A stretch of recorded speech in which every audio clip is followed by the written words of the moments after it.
Hello दोस्तों, आज के इस वीडियो में मगध साम्राज्य के अंतर्गत नंद वंश के बारे में पढ़ेंगे। इससे पहले वाले क्लास में हम लोगों ने मगध साम्राज्य के अंतर्गत शिशुनाग वंश के बारे में पढ़ा था और शिशुनाग वंश का अंतिम शासक था नंदीवर्धन। और नंदीवर्धन की हत्या करेंगे एक शूद्र व्यक्ति महापद्मनन।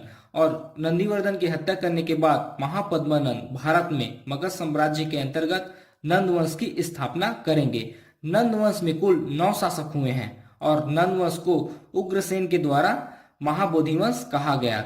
नंद वंश की स्थापना करते हैं महापद्मनन और महापद्मनन का शासनकाल था 344 बीसी से लेकर 330 बीसी तक। महापद्मनन ने मगध साम्राज्य में 344 बीसी से 330 बीसी तक शासन किया। इतिहासकार महापद्मनन को मगध साम्राज्य का सबसे शक्तिशाली शासक मानते हैं। जितने भी मगध साम्राज्य में शासक हुए हैं उनमें सर्वाधिक शक्तिशाली शासक महापद्मनन को ही माना जाता है। महापद्मनन प्रथम कलिंग युद्ध लड़ेंगे। कलिंग के शासक हैं खारवेल, उनसे युद्ध होगा महापद्मनन का और महापद्मनन विजयी होंगे। इसकी जानकारी हमें पश्चिम बंगाल के हाथी गुफा नामक शिलालेख से प्राप्त होता है। एक चीज ध्यान रखिए कि प्रथम कलिंग युद्ध या प्रथम कलिंग विजय महापद्मनन ने किया और द्वितीय कलिंग युद्ध या द्वितीय कलिंग विजय सम्राट अशोक आगे जाकर करेंगे। इसमें एक चीज हमेशा ध्यान रखिए कि कलिंग विजय जो है, प्रथम कलिंग विजय महापद्मनन के द्वारा किया गया और द्वितीय कलिंग विजय सम्राट अशोक करेंगे।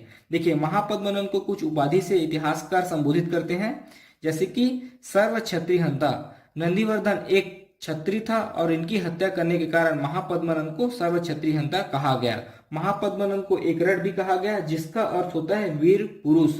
महापद्मनन को भार्गव भी कहा गया जिसका अर्थ होता है दूसरे परशुराम का अवतार। महापद्मनन को उग्रसेना भी कहा गया क्योंकि महापद्मनन के पास एक बहुत बड़ी सेना थी। बहुत बड़ी सेना का मालिक होने के कारण उसे उग्रसेना भी कहा गया। प्रथम चक्रवर्ती सम्राट होने के कारण महापद्मनन को पृथ्वी का राजा भी कहा गया। अनुलंघित की उपाधि से भी महापद्मनन को संबोधित किया गया। देखिए, प्रथम केंद्रीय शासन प्रणाली का जनक महापद्मनन को माना जाता है। प्रथम चक्रवर्ती सम्राट भी महापद्मनन को माना जाता है। विदेशी विवरणों के अनुसार नंदों को नाई कुल का बताया जाता है। इतिहासकार के अनुसार महापद्मनन के पास 2 लाख पैदल सैनिक, 20,000 घुड़सवार सैनिक, 2,400 घोड़े रथ वाले सैनिक और 3,000 हाथी था। देखिए, जैन धर्म और बौद्ध धर्म के अनुसार महापद्मनन की 2 रानियां थी, जिनमें पहला का नाम था अवंतिका और दूसरा का नाम था रानी मुर्रा।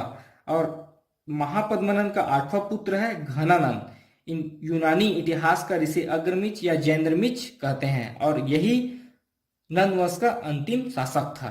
तो इस वीडियो में हम लोगों ने नंद वंश के बारे में पढ़ा। आपसे एक रिक्वेस्ट है, अगर अभी तक आपने हमारे चैनल हिंदी वॉइस को सब्सक्राइब नहीं किया है तो प्लीज चैनल को सब्सक्राइब करें, बेल नोटिफिकेशन को ऑन करें और वीडियो को लाइक शेयर जरूर करें। धन्यवाद।